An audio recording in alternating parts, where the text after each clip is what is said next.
नमस्कार। आज का विषय है कलयुग। हम इसी पर चर्चा करेंगे। कल केवल मलमूल मलिना पाप पयोनिध जन्मन मीना। कलयुग मलिनता से भरा हुआ है और केवल पापों की जड़ है। कलयुग में हमारा मन पाप रूपी समुद्र में मानो मछली बना रहता है। जैसे मछली पानी से अलग नहीं होना चाहती, ऐसे ही कलयुग में हम पाप और मलिनता का त्याग नहीं करना चाहते। अब तक 4 युग हुए हैं, सतयुग, त्रेता, द्वापर तथा कलयुग। जो अब चल रहा है वो कलयुग है। हर युग में हमारे जीवन की परिस्थितियाँ बिल्कुल अलग अलग होती हैं। सतयुग से लेकर द्वापर तक हमारी आयु बहुत लंबी होती थी, हमारा स्वास्थ्य भी अच्छा होता था और हमारे विचार भी उत्तम होते थे। परंतु युगों के परिवर्तन से हमारी आयु, बल और स्वास्थ्य में कमी होती गई।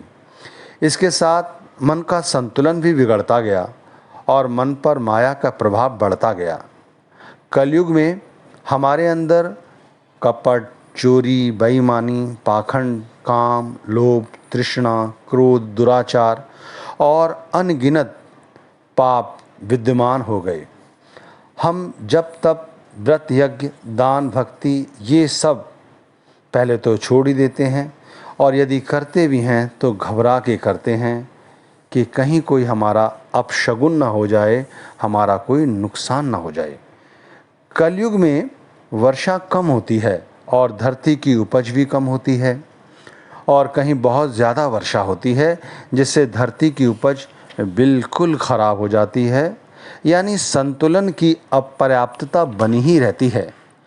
कलयुग में आभूषणों की कमी से, या यूँ कहें कि आभूषण बहुत ज़्यादा महंगे और कीमती होने के कारण स्त्रियां केवल वालों के श्रृंगार पर ही संतोष धारण करती हैं। गरीबी के विषय में लें तो गरीबी के कारण अधिकतर लोगों की भूख तृप्त ही नहीं होती और वे भुखमरी और कंगाली में ही जीवन व्यतीत करते हैं। कलयुग में मोह ममता अधिक होती है और धर्म में रुचि कम होती है। हमारे हृदय में कोमलता एवं क्षमा कम होती है और हमारा विचार व्यवहार बहुत कठोर होता है। हमारे जीवन में सुख बहुत कम होता है और हम अधिकतर रोगी होते हैं।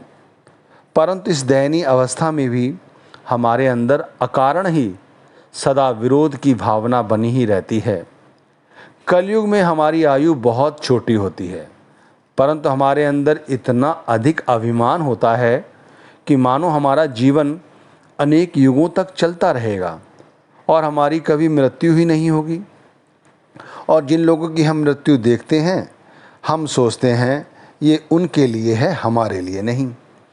कलयुग का वातावरण हमें हमेशा अशांत एवं विचारहीन बना देता है। समाज में बहन बेटी के प्रति आदर और ममता की भावना लुप्त हो जाती है। मन अशांत होने पर विचार मलिन हो जाते हैं। हमेशा काम वासना की ललक ही बनी रहती है। अच्छे और बुरे का अर्थ नहीं समझ आता। संपत्ति, स्त्री तथा लालच की लोलुपता बनी रहती है।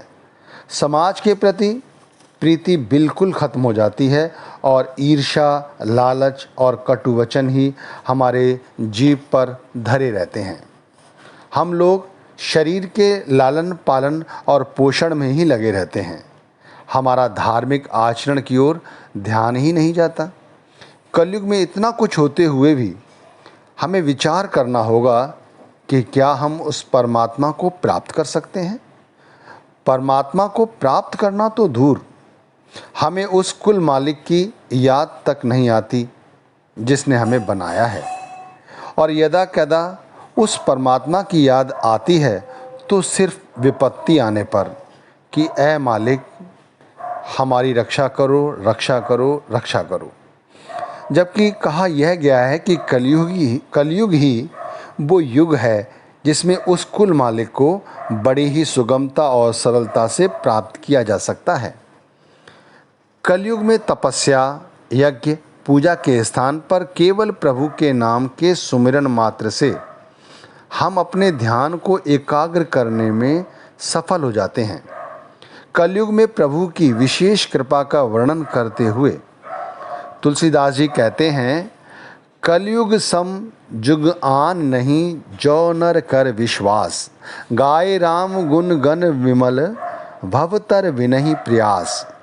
कलयुग के समान दूसरा युग नहीं है, क्योंकि इस युग में केवल प्रभु का सच्चा गुणगान करने पर अपने अंदर उस मालिक के नाम को सुनकर हम बिना किसी कठिन साधनों के या हठ कर्मों में लगकर उस मालिक को सुमिरन भजन द्वारा प्राप्त कर सकते हैं। ये कितना सरल है।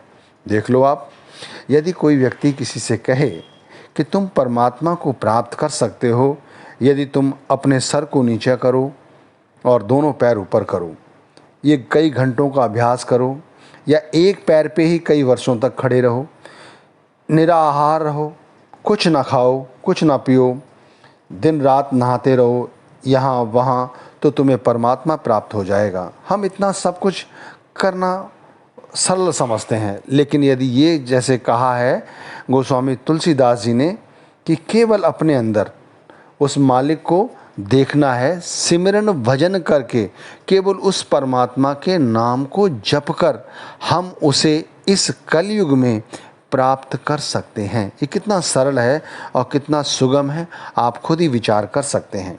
आपने एक जगह ये भी कहा है, कलयुग केवल नाम आधारा, सुमिर सुमिर नर उतरई पारा।